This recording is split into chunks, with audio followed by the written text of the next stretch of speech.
এই জন্য মহাপ্রভু বলেছে, হে কলির জীব, তোমরা আমার পথ না ধরে তোমরা নিতাই চরণে জড়িয়ে ধরো।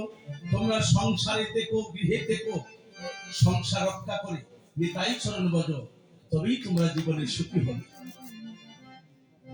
তাই ঠাকুর এই কথাটা বলেছেন, যদি ধনী হতে চাও তাহলে আমার নিতাই চরণে জড়িয়ে ধরো। কেন বললেন? আমার নিতাই কাউরে ফেলে ফেলে যাবে না, ও দয়াল নিতাই কাউরে, আমার নিতাই কাউরে ফেলে ফেলে যাবে না, ও দয়াল নিতাই কাউরে,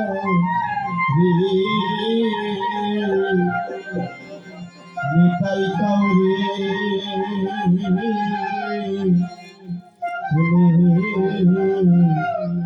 যাবে না। দয়াল নিতাই কাউরে, আমার নিতাই কাউরে ফেলে ফেলে যাবে না। আরে জাত তো আমাদের আপনার কাছে, যিনি সমস্ত বিশ্ব ব্রহ্মাণ্ড সৃষ্টি করলেন, তার কাছে কোনো জাত আছে নাকি? বলছে তুমি একজন আরেকজনকে ফেলে যাচ্ছ। আর বর্তমান সংসারের যে পরিবেশ, যে পরিস্থিতি, আপন ভাই একটা নারীর সাথে 5টা ভাই জন্ম নিয়েছে একই মায়ের ভান্ডে।